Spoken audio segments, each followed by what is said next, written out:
कभी कभी इंसान इश्क में इतना पागल हो जाता है कि वो किसी भी हद तक जा सकता है, वो किसी का हत्या भी कर सकता है।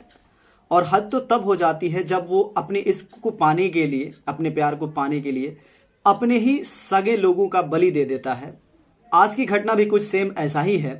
नमस्कार, मैं हूं राज और आप देख रहे हैं क्राइम दुनिया की। दरअसल आज की जो घटना है, ये घटना है उत्तर प्रदेश की। उत्तर प्रदेश में कासगंज मथुरा रेलवे मार्ग पर एक जगह है जिसका नाम है ढोलन। बात कर रहा हूं मैं 25 अप्रैल 2018 की। इसी ढोलन गांव में एक व्यक्ति की लाश मिलती है। जो लाश मिलती है वो झाड़ी के किनारे थी। लोग उसको वहीं देखते हैं, फिर पुलिस को इन्फॉर्म करते हैं। पुलिस वहां पे पहुंचती है। जब घटनास्थल पे पुलिस पहुंचती है तो पुलिस से देर ना करते हुए उस लाश को हिरासत में लेती है। फिर उसमें से शिनाख्त करने की कोशिश करती है। तो उस बॉडी से आईडी प्रूफ मिलता है। आईडी प्रूफ से यह सिद्ध होता है, पता चलता है कि जो व्यक्ति है, जो लाश है, वो मरने वाले का नाम होता है राकेश, जो कि अलीगढ़ के गगरी क्षेत्र के गांव नौगांव का निवासी था। अब पुलिस देर न करते हुए राकेश के घर वालों को इन्फॉर्म करती है।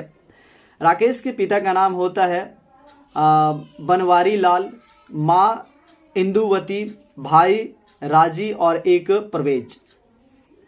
ये इसके घर वाले पूरे होते हैं। घर वाले वहां पे पहुंचते हैं। मातम का माहौल हो जाता है। सभी लोग रोने लगते हैं, बिलखने लगते हैं। और इधर पुलिस पोस्टमार्टम के लिए भेज दी होती है डेड बॉडी को। और जैसे डेड बॉडी आती है उसके बाद से अब क्रियाक्रम ये करने ही वाले होते हैं। उस बॉडी का लेकर जाने ही वाले होते हैं इसके घर वाले, राकेश के घर वाले लेकर जाने वाले होते हैं डेड बॉडी को। तभी अचानक वहां पे एक व्यक्ति, उसी गांव का रहने वाला जिसका नाम है दिलीप सिंह, वो वहां पहुंचता है।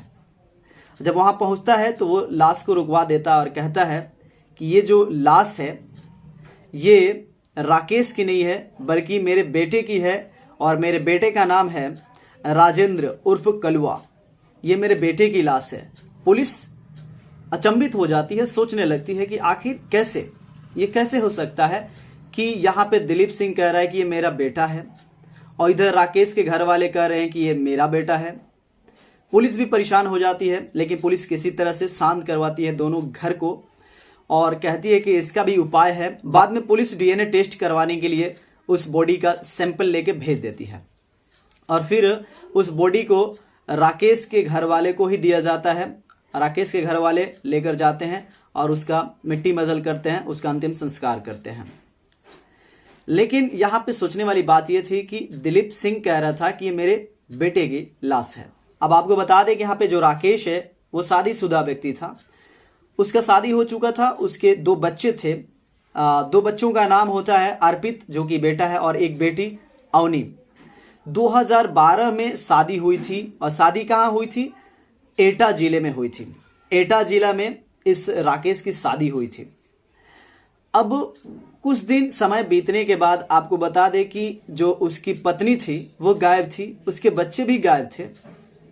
और ये गायब की खबर जब उसके ससुराल में पता चला था, यानी मायके में, तो मायके वाले शक करके इस राकेश पे ही केस दर्ज कर दिए थे कि हो ना हो जो मेरा दामाद है यही कुछ ऐसा किया हो, यही कुछ ऐसा कर भी सकता है। लेकिन राकेश की जब डेड बॉडी मिलती है तो अजीब सा मामला समझ में नहीं आता है। पुलिस भी कहीं ना कहीं पूरे परेशान हो गई थी, उसके भी पसीने छूट गए थे। लेकिन यहाँ पे दिलीप सिंह भी कहता है कि ये मेरे बेटे की लाश है। तो काफी मामला गंभीर था, समझ में नहीं आ रहा था। लेकिन पूरा खुलासा तब होता है जब डीएनए टेस्ट आता है। जब डीएनए टेस्ट आता है तो पता चलता है कि जो व्यक्ति की लाश मिली थी वो राकेश नहीं था बल्कि दिलीप सिंह का बेटा राजेंद्र उर्फ कलुआ था। सभी लोग परेशान, पुलिस भी परेशान। अब तो पुलिस हर तरह से जागरूक हो जाती है, छानबीन करने लगती है कि आखिर ये राकेश कहाँ मिलेगा। उसके घर वालों से पूछताछ की जाती है। पुलिस उन लोगों को हिरासत में लेती है, यानी कि राकेश के घर वाले, यानी कि उसके पिता बनवारी लाल, माँ इंदू देवी, भाई राजी और प्रवेज, सबको गिरफ्तार करती है पुलिस। और वहां के जो एसपी होते हैं जिनका नाम है रोहन प्रदीप बोतरे, ये एसपी साहब देरी ना करते हुए पूरा चप्पा चप्पा छान मारते हैं कि आखिर राकेश कहाँ मिलेगा। बाद में पुलिस को एक क्लू मिलता है कि जो राकेश है वो हरियाणा में रहता है। हरियाणा में एक जगह है मछौली, वहीं पे वो रहा करता है। वो पहले मजदूरी करता था, बाद में राजमिस्त्री का काम करने लगा था और अभी वो लैब में रहता है। तो बहुत सारे काम को करने का एक्सपीरियंस था उसका। पुलिस देर ना करते हुए छानबीन करके राकेश को भी हिरासत में लेती है। और राकेश को जब हिरासत में लेती है तो राकेश का चेहरा बदला बदला सा था, क्योंकि वो अपने चेहरे को भी बदलवा लिया था, सर्जरी करा लिया था, ताकि लोग पहचान नहीं पा रहे थे कि वो राकेश ही है। और वो अपने घर भी आया करता था, लेकिन कोई नहीं पहचान पाता था कि वो राकेश ही है। घर वाले भी उसे कभी मजदूर या कभी कुछ और कह के पुकारा करते थे, ताकि लोग ना समझे कि वो राकेश ही है। लेकिन जब राकेश को पुलिस सामने बैठाकर उससे पूछताछ करना शुरू करती है, तो वाकई में राकेश जो अब कहानी बताता है, इसको सुनने के बाद आप भी सोच में पड़ जाओगे कि क्या वाकई राकेश ऐसा कर सकता है। अब राकेश अपने घर आया करता था, अक्सर वो आगरा भी जाया करता था, यानी कि यूपी में, उत्तर प्रदेश में जाया करता था। असल में मामला ये था कि यूपी में यानी कि आगरा में एक महिला कांस्टेबल थी जिसका नाम था रूबी, और वो रूबी से बहुत ज्यादा प्यार करता था। और रूबी से प्यार करता था और सेम इतना ही प्यार वो जो लड़का मरा हुआ था जिसका नाम था राजेंद्र उर्फ कलुआ, वो इसका दोस्त ही था। वो इतना ही प्यार इस दोस्त से भी करता था।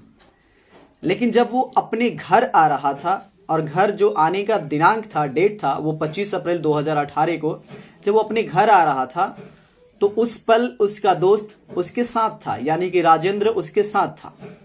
और वो साथ में आता है और अपने दोस्त का हत्या कर देता है। और हत्या करने के बाद उसको अपना लिबास कपड़ा पहनाकर और अपना आईडी उसमें डालकर और उस झाड़ी में छिपाकर चला जाता है। पुलिस जब ये सुनती है तो भी सोचने पे मजबूर हो जाती है। पुलिस फिर पूछती है इस राजेंद्र से, फिर पुलिस पूछती है इस राकेश से कि तुम अपने पत्नी और दो बच्चों को क्या किया। फिर पुलिस को ये बताता है कि दरअसल जो मेरे पत्नी और जो मेरे 2 बच्चे थे, इनको मैं एक अंडरग्राउंड में ले गया। वहां ले जाने के बाद एक अंडरग्राउंड में जाने के बाद एक भारी वस्तु से अपने बीबी को और 2 बच्चों को मौत के घाट उतार दिया। और लाश को ठिकाने लगाने के लिए उसी अंडरग्राउंड में 5 से 6 फीट का गड्ढा करके उसमें डाल दिया। फिर ऊपर से एक दीवार बना दिया ताकि किसी को पता ना चले, किसी को समझ में ना आए कि इस तरह से मैंने कृत्य किया है।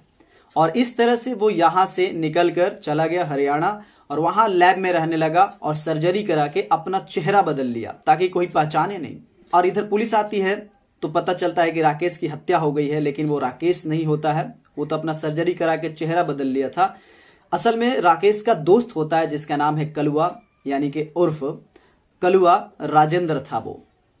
पुलिस जब ये पूरा मामला सुनती है और इस मामले में वो जो महिला कांस्टेबल है जिसका नाम है रूबी, वो भी इसमें हिस्सेदार थी। और इसके जितने भी घर वाले थे, यानी कि राकेश के घर वाले, बनवारी उसके पिता, उसके इंदू देवी जो माँ है, भाई जिसका नाम है राजी और एक और भाई जिसका परवेज, ये सभी लोग शामिल थे। और सभी लोग मिलकर इस तरह से एक षड्यंत्र रचे थे। और वो अपने बीबी का हत्यारा खुद था, अपने बच्चों को भी मार देता है और उसके बाद से अपना दोस्त उसको भी बलि चढ़ा देता है सिर्फ एक रूबिका को पाने के लिए, जो कि रूबिका कांस्टेबल थी जो तैनात थी अभी उत्तर प्रदेश में। और ये अक्सर वहां जाता था रूबिका से मिलने के लिए। अब पुलिस देर ना करते हुए उस रूबिका को भी गिरफ्तार करती है और इन सबको गिरफ्तार करने के बाद इन पे चार्जशीट लगाती है और जितनी भी सजा हो सके इन पे दी जाएगी ताकि ये कभी बाहर ना निकले जेल से, हमेशा के लिए जेल में रहे, या तो उम्र कैद हो, हमेशा के लिए कारावास हो जाए, ये लोग जेल में ही रहे। दोस्तों यहाँ पे जो राकेश है बहुत गलत व्यक्ति है, क्योंकि वो अपने परिवार को, अपने बीबी को, अपने बाल बच्चों को भी मार देता है। और उसके बाद से इतना ही नहीं रुकता, वो अपने दोस्त जो सबसे करीबी था उसे भी मार देता है, उसे भी मौत के घाट उतार देता है। दोस्तों इस कहानी को सुनाने का उद्देश्य आपको परेशान करना नहीं है, बल्कि आपको अवेयर करना है, जागरूक करना है। मिलते हैं नेक्स्ट वीडियो में एक नए कहानी के साथ। तब तक के लिए जय हिंद, जय भारत।